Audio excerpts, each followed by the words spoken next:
Hi everyone, my name is Harshita. Welcome to my YouTube channel study with Harshita. आज का हमारा session है class 8 के लिए, जिसमें हम साइंस का चैप्टर 2 को डिटेल में डिस्कस करेंगे. एक बार आप ये सेशन अच्छे से देख लोगे देन आपको कोई भी डाउट नहीं रहेगा इस चैप्टर के रिगार्डिंग. देन चैनल को सब्सक्राइब कर लें और बेल आइकन को प्रेस कर लें ताकि वीडियो की नोटिफिकेशन आप तक पहुंच जाए. Then let's start guys. आज हम चैप्टर 2 डिस्कस कर रहे हैं जिसका नाम है micro organisms, friends and Foy.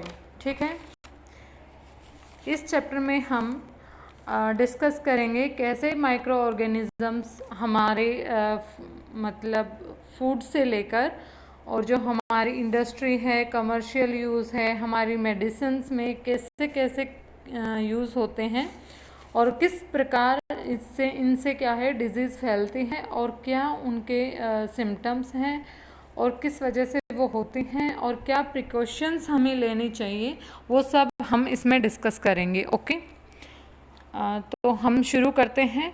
हमने अपने आसपास plants, animals, living organisms, non living things को देखा है, लेकिन कुछ ऐसे ऑर्गेनिजम्स हैं जो हमारे सराउंडिंग्स में प्रेजेंट हैं लेकिन हम उन्हें देख नहीं सकते.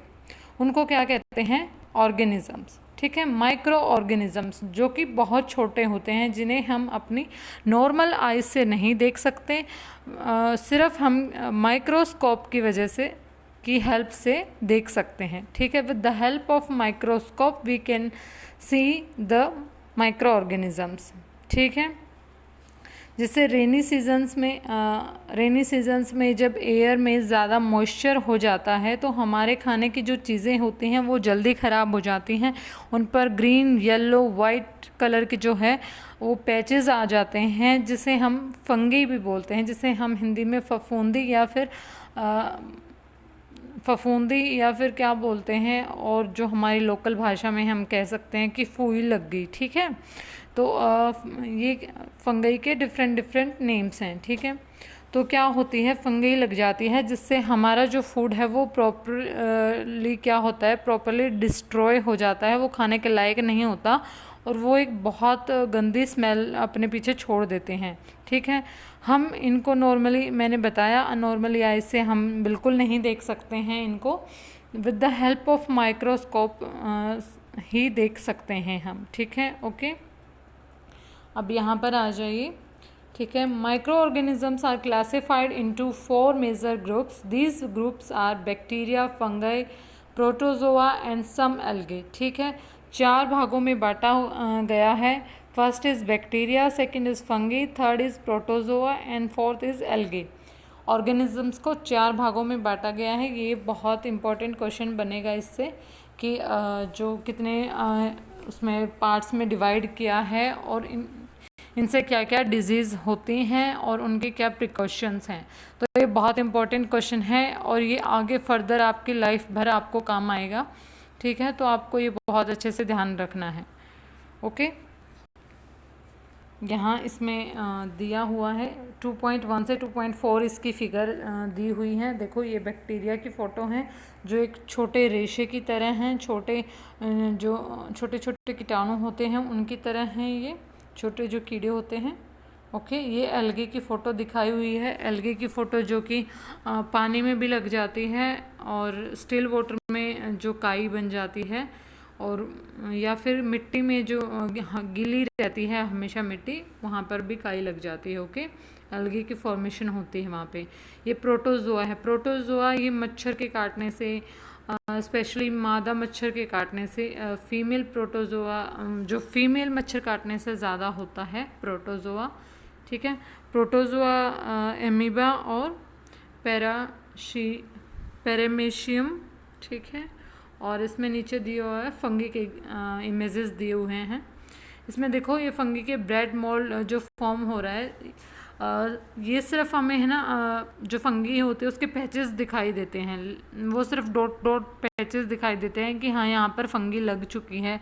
ठीक है, बट हम उनको माइक्रोस्कोप की हेल्प से देखते हैं तो वो क्या होते हैं, एक प्लांट, छोटे छोटे प्लांट उनमें क्या होते हैं, ग्रो हो रखे होते हैं. तो वो हमें वैसे नहीं दिखते, बट वो एक्चुअल में छोटे छोटे प्लांट्स ग्रो कर रहे होते हैं. वही क्या कहलाती है, फंगी कहलाती है. Okay, now come to viruses. Virus क्या होते हैं, ठीक है, वायरस के बारे में हम पढ़ेंगे। वैसे तो हमने बहुत सुना है, आजकल क्या है, हर छोटा बच्चा भी जो वायरस से मतलब इन्फॉर्म्ड है, उसे पता है वायरस क्या होता है, ऐसे फैलता है, सबको मास्क लगाने के लिए बोला जाता है। तो वायरसेस ऐसे ही हैं जो one person to another person फैलते हैं, जो कि खाने से और पानी से, ये सब चीज़ें साथ में रहने से इनसे क्या फैलती हैं, ठीक है। वायरसेस को भी माइक्रोस्कोप की हेल्प से देखा जा सकता है, लेकिन ये डिफरेंट होते हैं अदर ऑर्गेनिज्म से, ठीक है। वो सिर्फ कहीं पे भी जो हमारी ईटेबल्स हैं वहाँ पर प्रोड्यूस हो सकते हैं, बट इनको क्या है, इनको रिप्रोड्यूस करने के लिए कुछ चाहिए होता है, ठीक है। It reproduce only inside the cell of that host organisms, ठीक है, चाहे वो बैक्टीरियम है, चाहे वो प्लांट है, चाहे वो एनिमल है, ठीक है। इनको क्या है, ये सेल के इनसाइड जो है वहाँ रिप्रोड्यूस होते हैं, और चाहे वो बैक्टीरिया के अंदर रिप्रोड्यूस हो रहे हों, या फिर प्लांट्स के अंदर, या एनिमल्स के अंदर, ह्यूमन बींग्स के अंदर, ओके। जो कॉमन डिजीज़ हैं, कॉमन डिजीज़ जो हम नॉर्मली, जैसे कोल्ड हो गया, इन्फ्लुएंजा हो गया, फ्लू हो गया, मॉस्ट, कफ, ठीक है, आर कॉज्ड बाय वायरसेस, ये वायरस के कारण होता है, ठीक है। सम सीरियस डिजीज़ भी हैं, इससे जो सीरियस डिजीज़ होती हैं वो है क्या है, मलेरिया, ठीक है, डायनेस्ट्री, जो कि क्योज्ड बाय प्रोटोजोआ, ये प्रोटोजोआ के कारण होती हैं। टीबी एंड टाइफाइड, जो कि बैक्टीरिया की वजह से होती है। टीबी और टाइफाइड जो होता है हमें बैक्टीरिया की वजह से होता है। बैक्टीरिया जो हमने मतलब गलत भोजन खा लिया है, बैक्टीरिया का जो हमारे पेट के अंदर चले गए हैं उसके कारण होता है। मलेरिया किसी मतलब मच्छर से काटने से होता है, ये सब, ठीक है। ये हमने 6th से 7th क्लास में भी पढ़ा है माइक्रो ऑर्गेनिजम्स के बारे में, तो होपफुल आपको ये मतलब समझ आ गया होगा, ठीक है। यहाँ पे वायरस की पिक्चर दिखाई हुई है 2.5 फिगर में, ठीक है। अब ये बताया हुआ है कि where do micro organisms live, कहाँ रहते हैं माइक्रो ऑर्गेनिजम्स। माइक्रो ऑर्गेनिजम्स क्या होते हैं, सिंगल सेल भी होते हैं और मल्टी सेलुलर भी होते हैं, ठीक है। जो बैक्टीरिया है सॉरी गाइस, ठीक है, माइक्रो ऑर्गेनिजम्स में भी single celled like bacteria, some algae and protozoa, और multi cellular such as many algae and fungi, ठीक है। तो मल्टी सेलुलर भी हो सकते हैं और क्या हो सकते हैं, सिंगल सेलुलर भी हो सकते हैं, और ये मतलब किसी भी इन्वायरमेंट में रह सकते हैं, whether it is desert, whether is rainy climate, hot spring, और फिर मार्शी लैंड्स, कहीं पे भी हो ये वहीं पे भी फॉर्म हो सकते हैं। तो इनका कोई एक क्राइटेरिया नहीं है कि ये सिर्फ उसी इन्वायरमेंट में पैदा हो सकते हैं, ओके। माइक्रो ऑर्गेनिजम्स एंड अस, ठीक है, हमारी लाइफ में क्या इंपॉर्टेंट रोल प्ले करते हैं माइक्रो ऑर्गेनिजम्स, हम उनके बारे में पढ़ेंगे। Some of them are beneficial in many ways, whereas some other are harmful and cause diseases, ठीक है।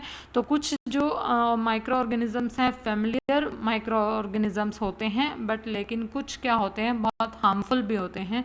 तो let's study, okay. Friendly organisms क्या होते हैं, फ्रेंडली ऑर्गेनिजम्स वो ऑर्गेनिजम्स होते हैं, micro organisms are used for various purposes, they are used in preparation of curd, bread and cake, ठीक है। दही बनाने में, ब्रेड बनाने में, केक बनाने में क्या यूज़ होता है, माइक्रो ऑर्गेनिजम्स का यूज़ किया जाता है, ठीक है। और सालों से अल्कोहल के प्रोडक्शन में भी क्या हो रहा है, माइक्रो ऑर्गेनिजम्स का यूज़ किया जा रहा है, ओके। तो माइक्रो ऑर्गेनिज्म ये नहीं है कि ये बहुत बुरा है, इसका बहुत बुरा इफ़ेक्ट भी होता है, बट वो कुछ केसेस में होता है। बट कुछ फ्रेंडली माइक्रो ऑर्गेनिजम्स होते हैं जो हमारे फूड में हेल्प करते हैं, ठीक है, उसको फॉर्म करने में। They are also use in cleaning up of the environment, ये इन्वायरमेंट को भी क्लीन करने में हेल्प करते हैं, ठीक है।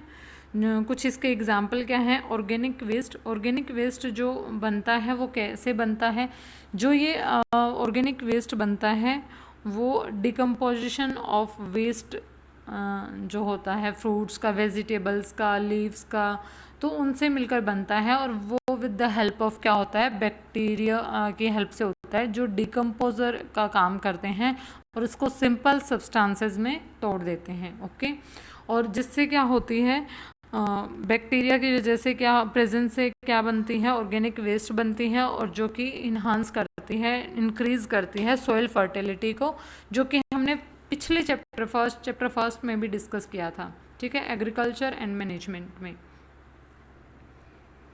Okay, making of curd and bread, ये भी हमने पढ़ लिया है कि ये कर्ड बनाने में और उसमें यूज़ किया जाता है। ठीक है, तो इसमें ये बॉक्स में दिया हुआ है, I saw that my mother added a little curd to warm milk to set curd for the next day, I wondered why. तो वो ऐसा क्यों करती थी? Curd contain several micro organisms, of these the bacterium lactobacillus promotes the formation of curds। लैक्टोज जो एक तरह का वो पदार्थ होता है जो कि मिल्क में पाया जाता है। ठीक है, लैक्टोबेसिकल से ही कर्ड बनती है। इट मल्टीप्लाइज इन मिल्क, जो मिल्क में जाके मल्टीप्लाई हो जाती है, and converts it into curd, और वो क्या कर देती है, कर्ड में बदल देती है। ओके, और यहाँ पे bacteria and yeast are also helpful for fermentation of rice, idlis, dosas batter. ठीक है, जो इडली और डोसा का जो बैटर बनता है उसमें यीस्ट और बेकिंग सोडा डाला जाता है ताकि वो फूल जाए और अच्छे से उसका डो तैयार हो जाए। तो यहाँ पर वही एक्टिविटी दी हुई है कि हम उसमें आटा और यीस्ट पाउडर मिला देते हैं या फिर मैदा ले लेते हैं, तो कुछ देर के लिए उसको छोड़ देते हैं, तो क्या होता है, वो जो हमारा डो है वो फूलने लग जाता है। और वो फूलता क्यों है, वो इससे उसका रीज़न ये है, वो जो आटा बोलते हैं ना कि थोड़ी देर रख दो तो फूल जाएगा, उसका रीज़न यही है कि उसमें जो यीस्ट डालते हैं, yeast reproduces rapidly and produces carbon dioxide. ठीक है, वो कार्बन डाइऑक्साइड प्रोड्यूस करती है, जिससे क्या हो रेस्पिरेशन के टाइम पे, जिससे क्या होता है, बबल्स की फॉर्म में गैस निकलती है, और वो क्या करती है, उसको पूरा फुला देती है आटे को।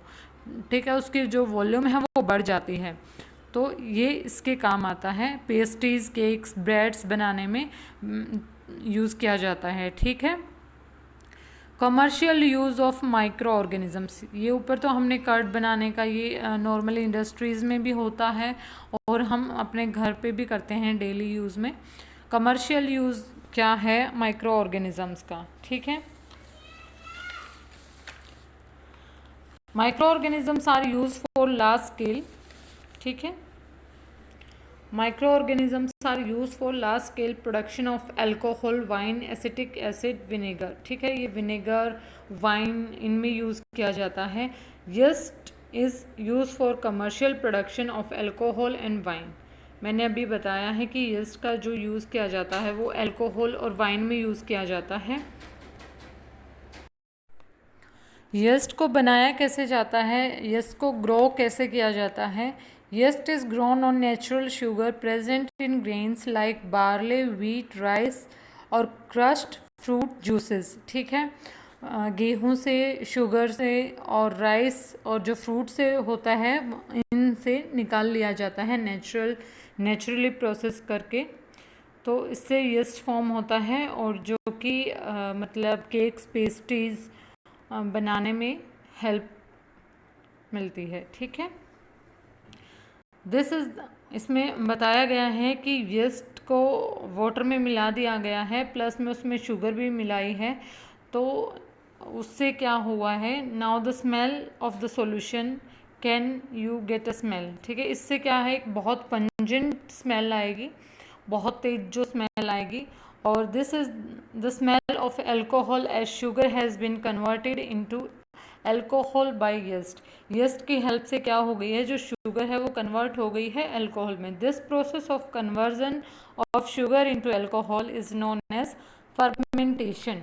ठीक है, फर्मेंटेशन जो कन्वर्ट हो, शुगर से जो एल्कोहल का कन्वर्जन हो रहा है उसको क्या बोलते हैं, फर्मेंटेशन होता है। और ये लुईस पाश्चर ने दिया था इन 1857 में। ठीक है, क्योंकि जो शराब है, जो अल्कोहल है, वो बहुत टाइम पहले से बन रही है, तो इनको बहुत अच्छे से पता है कि फर्मेंटेशन का प्रोसेस कैसे होता है। Now come to the medical uses of micro organisms. ठीक है, मेडिकल यूज़ क्या है माइक्रो ऑर्गेनिजम्स का। ओके देखो, हमें इनसे ये चीज़ पढ़ने से क्या है, अच्छी अच्छी हमें बातें जानने को मिल रही हैं जो हमें पता नहीं थी। जो जैसे हम देख रहे थे कि हमारी मदर दही जमाती हैं, तो वो कैसे जमती हैं हमें ये नहीं पता था, बस उसके पीछे लॉजिक हमें कुछ नहीं पता था। तो अब इनसे ये चीज़ें पढ़कर हमको लॉजिक क्लियर हो रहे हैं। हमारी जो मदर है वो डो तैयार करती थी, तो उसमें बेकिंग सोडा डालती थी, तो हमें पता नहीं होता था कि ये क्यों फूल जाता है। अब हमें उससे पता चल गया कि वो उस यस्ट है जो रेस्पिरेशन के टाइम पे क्या करता है, कार्बन डाइऑक्साइड को रिलीज़ करता है, इसलिए होता है। Okay, now come to the medical use of micro organisms. इसका मेडिकल यूज़ भी होता है। जब भी हमें बुखार या खांसी, पेन होता है तो डॉक्टर हमें इंजेक्शन, टैबलेट्स, कैप्सूल्स इनकी देने की सलाह देता है। ठीक है, बट जो हमारे क्वेश्चन में, हमारे माइंड में क्वेश्चन आता है कि ये जो मेडिसिन हैं वो आती कहाँ से हैं, सोर्स ऑफ मेडिसिन कहाँ से है। ठीक है, तो बहुत सारी ऐसी मेडिसिन हैं जो कि क्या होती हैं, माइक्रो ऑर्गेनिजम्स के थ्रू क्या होती है, फॉर्म होती हैं। ओके, आजकल नंबर ऑफ एंटीबायोटिक्स प्रोड्यूस होती हैं फ्रॉम बैक्टीरिया एंड फंगाई। ठीक है, फंगाई से और बैक्टीरिया से नंबर ऑफ एंटीबायोटिक्स जो प्रोड्यूस की जा रही हैं, जिनका नाम है tetracycline and erythromycin are some of the examples. ठीक है, कुछ इस एंटीबायोटिक के एग्जाम्पल हैं। Antibiotics are even mixed with the feed of livestock and poultry to check microbial infection in animals. ये सिर्फ ह्यूमंस के लिए नहीं है, ये प्लांट्स में, एनिमल्स में और ह्यूमंस में, तीनों में ही यूज़ किया जाता है ये एंटीबायोटिक्स। तो ये बहुत हेल्पफुल है माइक्रो ऑर्गेनिजम्स। ठीक है, तो हार्मफुल नहीं है ये, हमारे लिए हेल्दी भी हैं। ठीक है, नाउ कम टू वैक्सीन।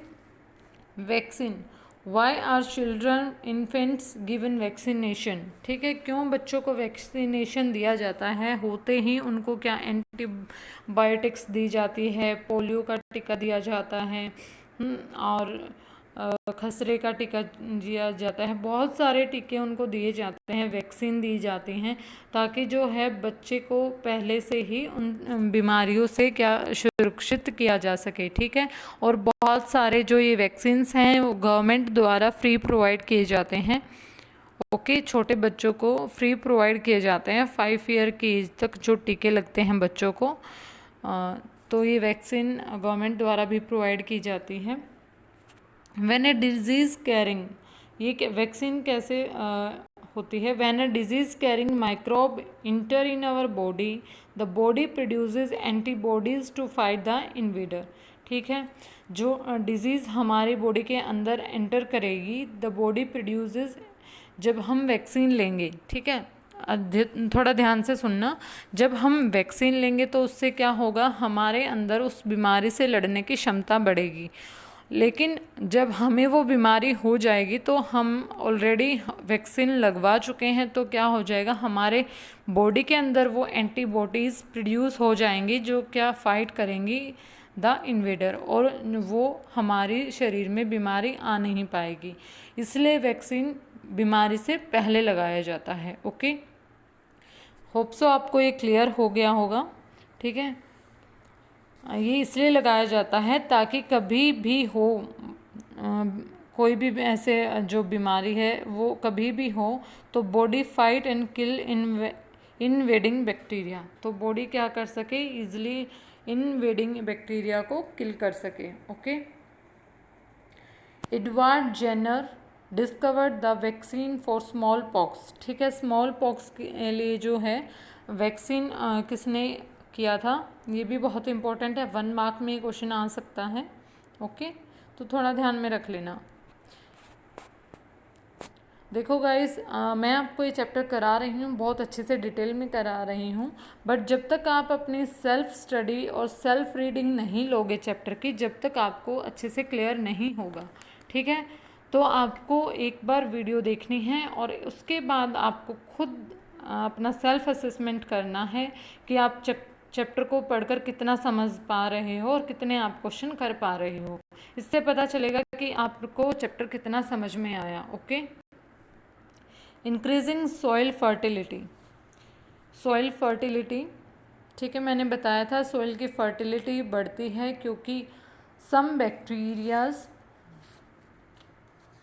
एक मिनट, जो मैंने आपको बता दिया था, कुछ ऐसे बैक्टीरियाज होते हैं, ये हम पिछले चैप्टर में पूरा डिस्कस कर चुके हैं। कुछ ऐसे बैक्टीरियाज होते हैं जो फिक्स करते हैं नाइट्रोजन को एटमॉस्फेयर में to enrich soil with nitrogen to increase fertility. ठीक है, जो सॉइल में नाइट्रोजन को जो कुछ बैक्टीरियाज होते हैं जो सॉइल के अंदर नाइट्रोजन को फिक्स करते हैं ताकि नाइट्रोजन एटमॉस्फेयर में प्रेजेंट रहे और अच्छे से क्या हो, फर्टिलिटी हो। ठीक है, लैंड अच्छे से फर्टाइल बन जाए ताकि जो प्रोड्यूस है वो अच्छा हो। ठीक है, इसमें बस यही है। क्लीनिंग द इन्वायरमेंट, ये हम कर चुके हैं। इन्वायरमेंट को कैसे क्लीन करते हैं, क्योंकि micro organism decompose dead organic waste of plants and animals converting them into simple substances. ठीक है, जो एनिमल्स का, प्लांट का जो वेस्ट होता है उससे क्या होता है, ऑर्गेनिक वेस्ट बनता है, फॉर्म होता है और वो सिंपल सब्सटेंसेस में टूट जाता है। ये मैंने आपको पहले ही बताया था। देखो ये एक्टिविटी बहुत इंपॉर्टेंट है। 2.5 इसमें क्या बताया हुआ है, 2 बीकर लिए हुए हैं, 2 पोट्स लिए हुए हैं।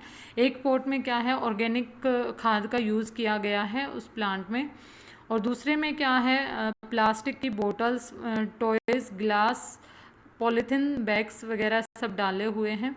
ठीक है, तो उसमें जो दूसरे में लीव्स वगैरह ये सब चीज़ें डाली हैं तो वो क्या हो गई हैं, डिकम्पोज हो गई हैं फर्स्ट में। ठीक है, और जो सेकंड में जो है वो डिकम्पोज नहीं होते क्योंकि वो प्लास्टिक्स, ग्लास और रबड़ ये कभी भी क्या नहीं होती, डिकम्पोज नहीं होती। ये हमारे इन्वायरमेंट में ऐसे प्रेजेंट रहती हैं और इसलिए हमारे इन्वायरमेंट को क्या करती हैं, पॉल्यूट करती हैं।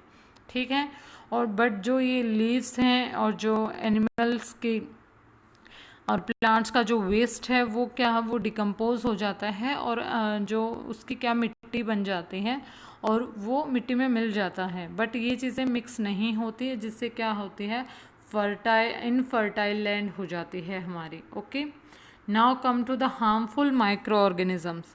हार्मफुल माइक्रो ऑर्गेनिजम्स कौन से होते हैं? जो माइक्रो ऑर्गेनिजम्स हार्मफुल होते हैं ह्यूमन, प्लांट, एनिमल्स के लिए, उनको क्या कहते हैं, उनको बोलते हैं पैथोजेंस।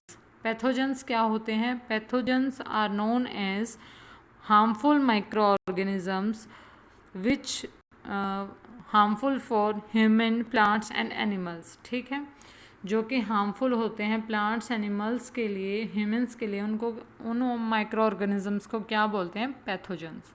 आपको ये ध्यान रखना है, ये 1 मार्क 2 मार्क में भी आ सकता है और पैथोजन के बारे में पूरा वो भी आ सकता है। ठीक है, ये कैसे कैसे फैलता है इस बारे में। Disease causing micro organisms in human. ठीक है, तो कैसे कैसे डिजीज़ हो जाती हैं ह्यूमन के अंदर माइक्रो ऑर्गेनिज्म से। तो पैथोजन जो है हमारी बॉडी में हवा से आ सकता है जब हम सांस लेते हैं। ठीक, पानी पीते समय जो वो पानी है वो ख़राब हो सकता है, और फूड वी ईट, जो हम खाना खा रहे हैं, जो हम भोजन ले रहे हैं उससे भी आ सकता है, और तब भी ट्रांसफ़र हो सकता है जब हम इन्फेक्टेड पर्सन के कांटेक्ट में आते हैं। ठीक है, पैथोजन कैसे कैसे हो सकता है, हम किसी इन्फेक्टेड पर्सन के कांटेक्ट में आते हैं, या फिर हम दूषित भोजन ले रहे हैं, हम दूषित वायु में हैं, या फिर हम दूषित पानी पी रहे हैं, तो उससे भी हो सकता है। ठीक है, now come to communicable diseases. Communicable diseases क्या होती हैं? ये वो डिजीज़ेस होती हैं जो ट्रांसफ़र होती हैं from infected person to healthy person और थ्रू एयर, वाटर, फूड और physical contact called communicable disease. जो किसी के टच करने से, किसी के साथ, इन्फेक्टेड पर्सन के साथ रहने से, खाने से, पीने से, इन चीज़ों से होती हैं तो उनको क्या बोलते हैं? Communicable disease. तो कोरोना वायरस क्या है? कोरोना वायरस एक कम्युनिकेबल डिजीज़ ही है। ओके, तो आपको इसके लिए क्या करना पड़ता है, आपको डिस्टेंस मेंटेन करके रखनी पड़ती है, आपको हैंड वॉश प्रॉपर करके रखने पड़ते हैं, आपको बिल्कुल फ्रेश जो भोजन है वही लेना चाहिए। आप बाहर से अगर कोई चीज़ लेते हैं तो उसको फ्रूट्स वगैरह को बहुत अच्छे से धोते हैं। तो ये सेम इसमें भी है, क्योंकि ये भी एक माइक्रो ऑर्गेनिज्म, ये भी एक वायरस के थ्रू हुआ है। ठीक है, okay. Now come to the next one. Then how do you prevent the spread of communicable diseases? इसने पूछा क्वेश्चन कि हम जो communicable diseases हैं उनको कैसे प्रिवेंट कर सकते हैं। We should keep a handkerchief on the nose and mouth while sneezing. It is better to keep a distance from infected person. ठीक है, हमें इन्फेक्टेड पर्सन से दूरी बनानी है, और जो भी कोई छींक रहा है या फिर उसे खांसी आ रही है तो उसको हमेशा अपने मुंह के आगे रुमाल रखना चाहिए। ओके, इससे हम बचा सकते हैं, इससे हम कुछ हद तक बचा सकते हैं। Okay, there are some insect and animals which act as carriers of disease causing microbes. Microbes होते हैं जो क्या करते हैं, कैरी करते हैं डिजीज़ को फ्रॉम वन टू अनदर। ठीक है, इसके जो एग्जाम्पल हैं वो क्या हैं। First is house fly. House fly क्या होती है, इज़ वन सच कैरी, ठीक है, जो क्या करती हैं, एक मतलब the fly sit on the garbage and animal extra. ठीक है, तो वो क्या करते हैं, एनिमल के गार्बेज पर बैठती है और उनके डंक पर, जो उनका डंक होता है तो वहाँ पर जो काउ डंक होता है उस पर बैठती हैं, या फिर कोई भी ऐसे जो गार्बेज है, जो वेस्ट है, काउ वेस्ट है, उन पर बैठती हैं, और फिर वो उठकर क्या हो जाती हैं, वो हमारे खाने पर बैठ जाती हैं। तो इससे क्या होता है, वो pathogen stick to their bodies, और उनकी बॉडीज़ पर जो पैथोजन माइक्रो ऑर्गेनिजम्स हैं वो स्टिक हो जाते हैं, और वो जब हमारे भोजन पर बैठती हैं तो वो वहाँ रह जाते हैं, जिससे क्या हो जाता है, हमारा जो खाना होता है वो दूषित हो जाता है, और जिससे हमें मतलब बहुत सारी डिजीज़ हो जाती हैं। फॉर एग्ज़ाम्पल यहाँ पर मेंशन की होंगी, एक मिनट,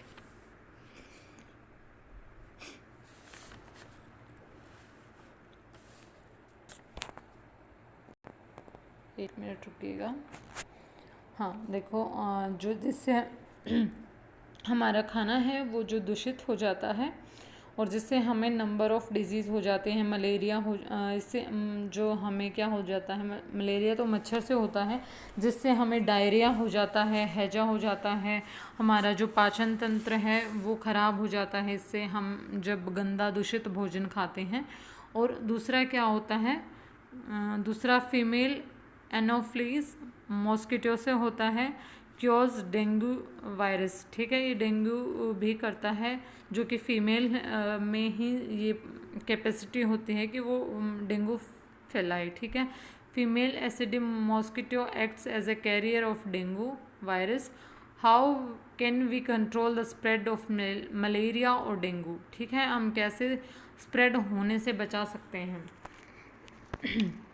ये हम आगे पढ़ेंगे। Why does the teacher keep telling us not to let water collect anywhere in the neighbourhood.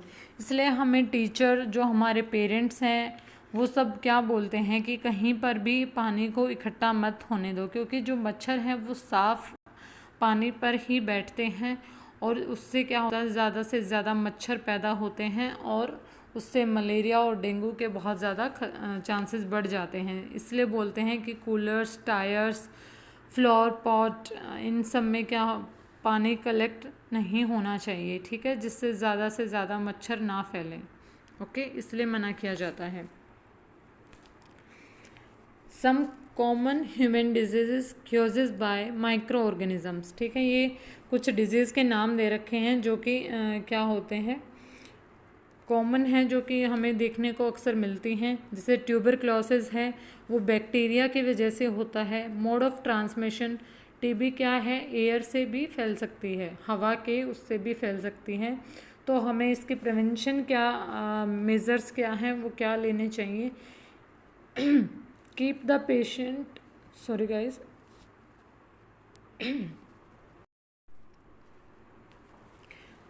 keep the patient in complete isolation, keep the personal belongings of the patient away from those of others, vaccination to be given at suitable age। ठीक है, तो हमें क्या करना चाहिए, जो person infected है उसको दूर रखना चाहिए और उसकी जो चीज़ें हैं उनको अलग कर देना चाहिए। ठीक है, मैसिलिस जो कपोषण होता है वो किसी वायरस के थ्रू होता है और वो एयर के थ्रू आता है बॉडी में। ठीक है, चिकन पॉक्स जो जिसको हम माता भी बोलते हैं वो भी वायरस के थ्रू आती है, एयर या फिर कांटेक्ट के उससे क्या होता है, ट्रांसमिट हो जाता है। पोलियो, पोलियो भी क्या है, एक वायरस है जो कि क्या है, एयर और वाटर से क्या होता है, ट्रांसमिट हो जाता है from one body to another body.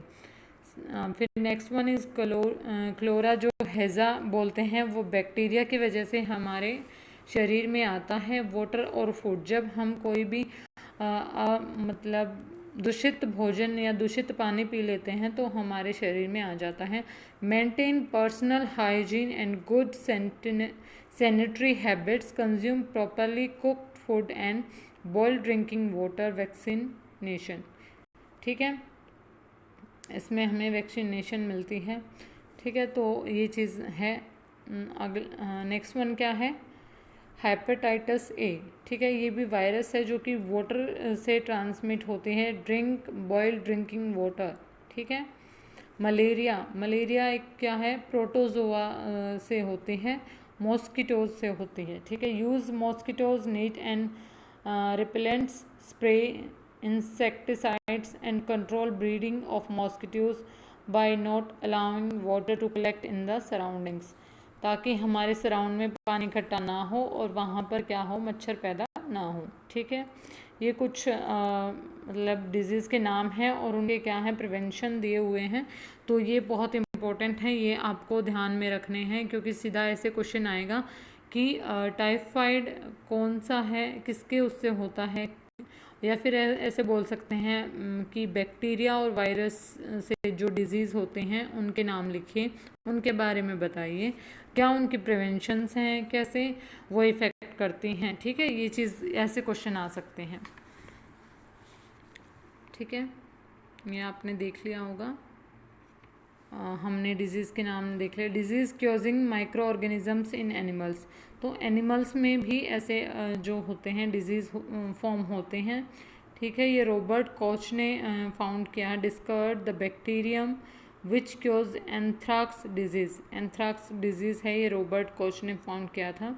ठीक है, disease causing micro organisms in plants, तो ये एनिमल्स के बारे में बताया हुआ है, ये प्लांट्स के बारे में बताया हुआ है, तो कि कैसे प्लांट्स में आती हैं। Some common plant disease caused by micro organism. ठीक है, सिट्रस कैंकर, ये जो होता है बैक्टीरिया से होता है, एयर से होता है। रस्ट ऑफ वीट, जो रस्ट लग जाता है वीट में, वो फंगई की वजह से, एयर और seeds. Yellow vein mosaic of भिंडी।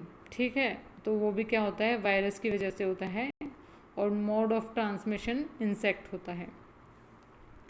फूड पॉइजनिंग, फूड पॉइजनिंग आपको पता है वो क्यों होती है।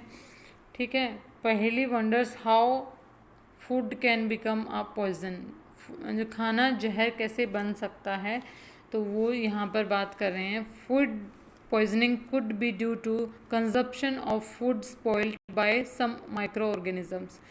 मैंने आपको बताया था जैसे कि जो ब्रेड है उन पर फंगई लग जाते हैं, या फिर कोई ऐसा भोजन है जो काफ़ी देर तक बाहर पड़ा हुआ था ऐसे खुले में, अगर हम उसको कंज्यूम करते हैं, उसको खाते हैं, तो हमें क्या हो जाता है, फूड पॉइजनिंग हो जाती है। हम जो मतलब अच्छा खाना नहीं खा पाते हैं, जो फ्रेश होता है उसको नहीं खा पाते हैं, तो क्या होता है, हमें फूड पॉइजनिंग हो जाती है। हम तो वो एक क्या करता है, micro organisms that grow in on our food sometimes produce toxic substances, this make the food poisonous, causing serious illness and even death. ठीक है, इससे क्या है, हमें तेज़ बुखार भी हो सकता है और या फिर हमारी डेथ भी हो सकती है। तो हमें हमेशा ढका हुआ भोजन खाना चाहिए, फ्रेश भोजन खाना चाहिए। ठीक है, हमें कभी भी जो मतलब अच्छे से साफ़ सुथरा नहीं है, जो अच्छे से मतलब उसमें प्रॉपर से ढका नहीं हुआ है, अच्छे से फ्रेश नहीं है। बासी भोजन बिल्कुल भी नहीं करना चाहिए, इससे अच्छा हम भूखे रह जाएं। ओके, ये हमें ध्यान रखना चाहिए। फूड प्रिवेंशन, फूड की क्या प्रिवेंशन हमें लेनी चाहिए। खाने को हम खुले में मॉइस्चर में ना छोड़ें। देखो मैंने आपको बताया है, हमें खाने को खुले में नहीं छोड़ना चाहिए। अगर हमें खुले में रखा है तो वो प्रॉपर ढका हुआ होना चाहिए। Okay, then it causes spoiled of food by fungi and causes bad smell. उससे क्या होती है, फंगई से जो वो है वो खाना ख़राब हो जाता है, टोटली स्पॉइल हो जाता है, और उससे क्या होती है, बैड स्मेल रिप्रोड्यूस होती है। ठीक है,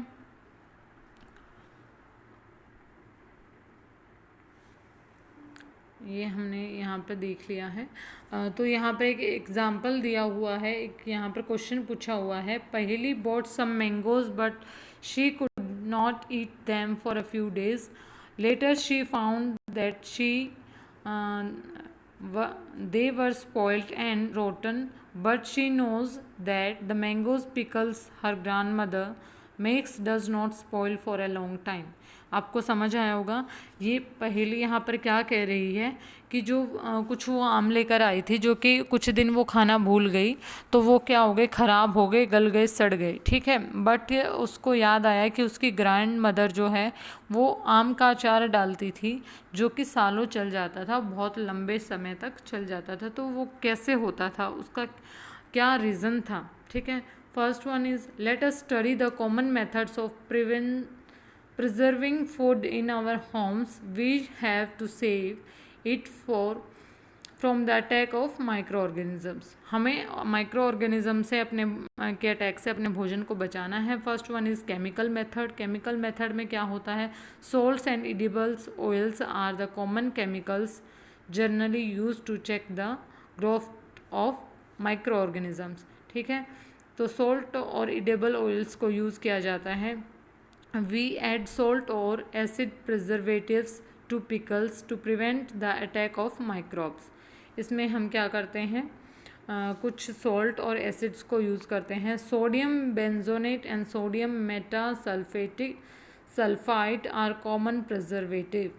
sodium benzoate and sodium metasulphide are common preservative.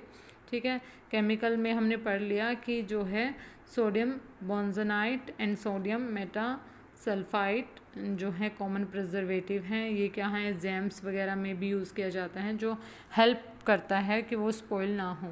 Preservation by common salt. Common salt has been used to preserve meat and fish for ages. ठीक है, जो मीट को और फिश को क्या है, काफ़ी टाइम तक हम क्या कर सकते हैं, प्रिजर्व करके रख सकते हैं। Meat and fish are covered with dry salt to check the growth of bacteria.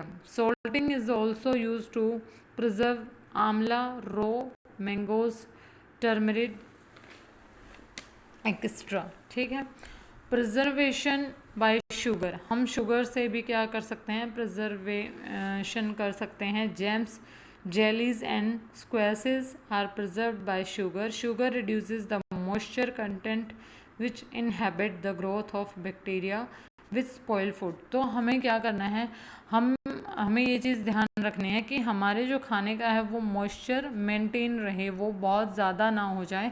उससे क्या हो जाएगा, हमारा खाना है जो ख़राब हो जाएगा।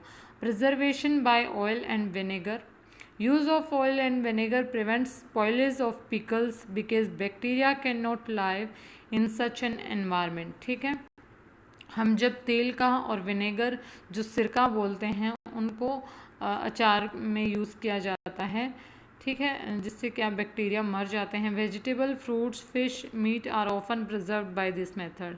और साग सब्जियां, मीट, मछली, इन सब को भी इस मेथड से ही प्रिजर्व करके रखा जाता है। बचा के, प्रिजर्व मीन्स सेव करके, बचा के, सुरक्षित करके रखा जाता है।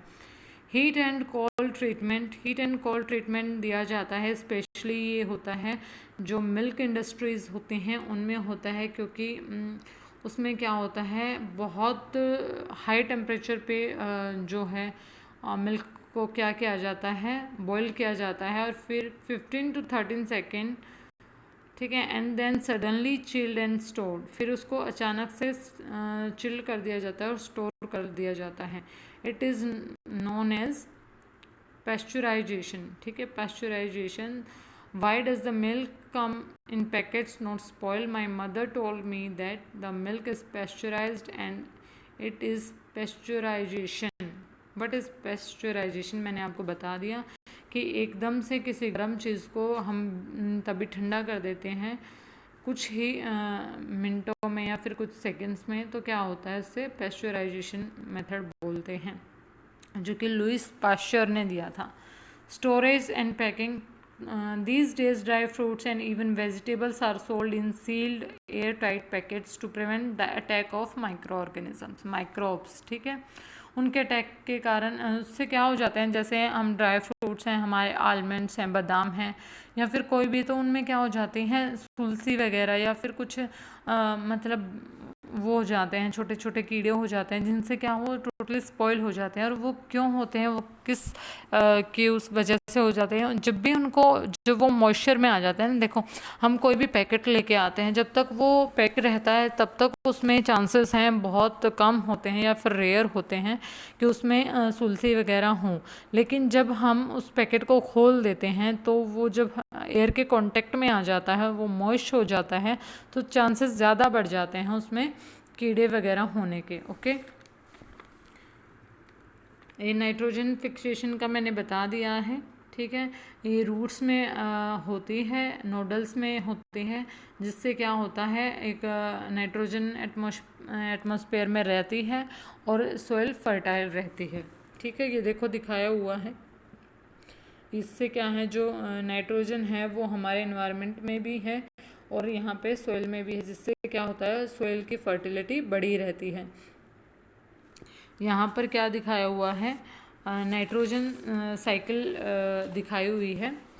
Our atmosphere has 78% nitrogen gas. Nitrogen is one of the essential constituents of all living organisms as a part of proteins, chlorophyll, nucleic acid and vitamins, ठीक है। तो जो नाइट्रोजन है वो एक ठंडी गैस होती है जो कि बहुत इम्पॉर्टेंट है हमारे इन्वायरमेंट के लिए, ठीक है।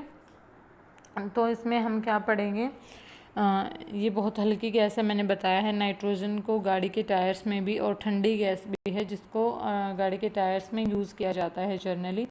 Some microorganisms reside in the root nodules of leguminous plants. मैंने बताया लेज्यूमिनस प्लांट है जिसके रूट्स के अंदर क्या है, माइक्रो ऑर्गेनिजम्स हैं। They can fix nitrogen from air into soil and increase the fertility. वो क्या करते हैं, फिक्स कर देते हैं नाइट्रोजन को सॉइल में, जिससे क्या होता है, सॉइल की फर्टिलिटी बनी रहती है। Some bacteria and blue green algae present in the soil fix nitrogen from the atmosphere and convert into nitrogenous compounds। क्या होता है, जो कुछ बैक्टीरिया होते हैं जो ब्लू और ग्रीन कलर के एल्गे के फॉर्म में होते हैं प्रेजेंट इन सोइल, वो भी क्या हेल्प करते हैं नाइट्रोजन को एटमॉस्फेयर में रहने के लिए। क्योंकि अगर देखो जैसे खेत होते हैं, खेतों में क्या हो जाती है, कई बार काई लग जाती है, ठीक है। तो वो क्या होती है, हेल्प करती है नाइट्रोजन को फिक्स करने में, जो वहाँ का एटमॉस्फेयर है उसमें, और उससे हाँ हेल्प मिलती है कि जो हमारी लैंड है वो फर्टाइल हो जाए, ठीक है। होपफुल आपको सब समझ आया है। मैंने आपको ये चैप्टर बहुत डिटेल में कराया है गाइस, तो इसमें ना समझ आने की तो कोई बात ही नहीं है, ठीक है। होपफुल आपको पूरा चैप्टर क्लियर हो गया है, और मैंने हिंदी इंग्लिश मिक्स में समझाया है, तो आपको ये नहीं है कि हाँ भाई आपको किसी को समझ नहीं आएगा। तो हमारा चैप्टर यहीं पर फिनिश होता है। Now come to the exercise portion. Exercise portion को भी हम डिस्कस करते हैं। चैप्टर फर्स्ट का भी हमने किया था। Fill in the blank. Microorganisms can be seen with the help of a microscope. Microscope की हेल्प से देख सकते हैं। Blue green algae fix blank directly from air and enhance fertility of soil. क्या फिक्स करते हैं, fix करते हैं नाइट्रोजन को, ठीक है। Blue green algae fix nitrogen directly from air and enhance fertility of soil. Alcohol is produce with the help of, किसकी help से एल्कोहल प्रोड्यूस होती है, यस्ट, यस्ट के हेल्प से होती है, ओके। क्लोरा इज़ क्योज्ड बाय, किसकी वजह से होता है? हमने ऊपर डिस्कस भी किया था कि ये किसकी वजह से होता है। ये एक बैक्टीरिया की जो हैजा बोलते हैं वो बैक्टीरिया की वजह से होता है। ठीक है, tick the correct question answers. Yeast is used in the production of, yeast किसके प्रोडक्शन में यूज़ किया जाता है? ये अल्कोहल के प्रोडक्शन में यूज़ किया जाता है। The following is an antibiotic, antibiotic इनमें से कौन सी है? हमने उसमें 4 नाम पढ़े थे जिसमें अल्कोहल, यीस्ट, सोडियम बायोकार्बोनेट, ये तीनों नहीं हैं। Then second is the right answer streptomycin, streptomycin. Okay, carrier of malaria causing protozoa is a, ठीक है, first one is the right answer female anopheles mosquito. ठीक है, the most common carrier of communicable disease is, तो कौन सी communicable disease को carry करने वाली है? Spider, dragonfly, ant, house fly. तो हाउस फ्लाई है जो कि ईज़िली हाँ गार्बेज में बैठ के हमारे घर भोजन पर बैठ सकती है ईज़िली। ओके, द ब्रेड और idli dough rises because of, किसकी वजह से राइज होती है? Growth of yeast cells. ठीक है, third one is the right answer. Yeast cell क्या है? बहुत जल्दी रिप्रोड्यूस करता है और कार्बन डाइऑक्साइड को ब्रेथ में रिलीज करता है। ओके, ये चीज़ ध्यान में रखनी है आपको। The process of conversion of sugar into alcohol is called, क्या कहलाता है? शुगर को अल्कोहल में चेंज करना क्या कहलाता है? Fermentation. Third one is the right answer. Okay, आप ये एक्सरसाइज कर लेना, टिक कर लेना और अपने आप करो तो बहुत अच्छा है। ये हमें मैच करना है बैक्टीरिया से कौन सी होती है। ठीक है, पहले हम ऐसे क्वेश्चंस में मैच द फॉलोइंग में हम ये देखेंगे जो हमें आता है, पहले हम वो देखेंगे। ठीक है, यीस्ट का हम देखेंगे। यीस्ट क्या होता है? Baking of bread. ठीक है, ये बेकिंग ऑफ ब्रेड में यूज़ किया जाता है, तो फोर्थ का सी आ जाएगा। ठीक है, और लैक्टोबेसिकल्स, लैक्टोबेसिकल्स किस में यूज़ किया जाता था? कर्ड में, सेटिंग ऑफ कर्ड। फोर्थ का मैं बता दिया, फोर्थ का आ जाएगा, क्या बताया था मैंने? फोर्थ का यीस्ट था, तो बेकिंग ऑफ ब्रेड। फोर्थ का सी आ जाएगा और लैक्टोबेसिकल्स का बी आ जाएगा, सेटिंग ऑफ कर्ड। ठीक है, हम वायरस क्या है? वायरस जो है प्रोड्यूसिंग एंटीबॉडीज़। ठीक है, एंटीबॉडीज़ प्रोड्यूस करता है। और बैक्टीरिया जो क्या है? क्योजिंग क्लोरोफिल। ठीक है, और राइबोसोम, ये क्या है? राइबोसोम, यहाँ पे causing malaria, causing AIDS, yeast producing antibodies. तो ये इसमें ज़्यादा दिए हुए हैं तो मैंने आपको बता दिए हैं सारे। ठीक है, वायरस का क्या आएगा? जो मलेरिया है, बेकिंग ऑफ प्रोटोजोआ से कौन सी जो फैलती है वो प्रोटोजोआ से। फिफ्थ का है मलेरिया, डी वाला है। वायरस का है, वायरस का हम छोड़ देते हैं। ठीक है, लैक्टोबेसिकल्स का हमने बता दिया, सेटिंग ऑफ कर्ड है। यीस्ट का हमने बता दिया है, ये वाला बेकिंग ऑफ ब्रेड। तो आप सारे इसमें हो गए हैं, अगर एक आधा कुछ रह गया तो आप देख लेना। ओके, आपके लिए भी तो कोई टास्क होनी चाहिए ना कि आपने पूरा चैप्टर पढ़ा है, तो आपके लिए इसमें से सिर्फ 1-2 ही रहा है, तो वो आप अच्छे से ध्यान से देखोगे। Okay, can micro organisms B seen with the naked eyes? If not, how can they be seen? ठीक है, क्या हम नेकेड आइज से देख सकते हैं? नेकेड आइज मीन्स हम अपनी सीधी आँखों से ऐसे देख सकते हैं। तो मैंने बताया था हम माइक्रो ऑर्गेनिजम्स को सिर्फ माइक्रोस्कोप की हेल्प से ही देख सकते हैं। Okay, what are the major groups of micro organisms? मैंने बताया था कि माइक्रो ऑर्गेनिजम्स को 4 भागों में डिवाइड किया गया था, बैक्टीरिया, प्रोटोजोआ, एल्गे और फंगई। ठीक है, 4 भागों में डिवाइड किया था और उसको अच्छे से एक्सप्लेन किया गया था। Name the organisms which can fix atmospheric nitrogen in the soil.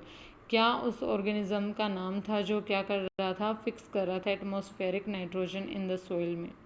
ठीक है, वो आपको बताना ही ऊपर ही इस चैप्टर में सबके आंसर है। Right 10 lines on the usefulness of micro organisms और लाइफ्स। तो उसमें आप लिख देना कि घर में कैसे यूज़ होता है, मेडिसिन्स में यूज़ होता है, कैसे अल्कोहल में यूज़ होता है, इंडस्ट्री कमर्शियल इंडस्ट्रीज़ में कैसे होता है। तो आप इजीली कर सकते हो। Right a short paragraph on the harmful effect of micro organisms. Micro organisms का हार्मफुल इफेक्ट भी आप लिख सकते हो, ये पैराग्राफ ऊपर में दिया हुआ है। What are antibodies, what precautions must be taken while taking antibodies. Antibodies क्या हैं और हमें क्या प्रिकॉशंस लेने चाहिए, ये भी आपके चैप्टर में मैंने अच्छे से बताया है डिटेल में। तो आपका जो चैप्टर है वो पूरा फिनिश हो गया है और मैंने एक्सरसाइज भी बहुत अच्छे से कराई है। होपफुल आपको सब समझ आया होगा, आपको कोई डाउट नहीं है। So thank you guys, hopeful you understand the complete session. Then subscribe the channel for the new video notification. ठीक है, thank you guys.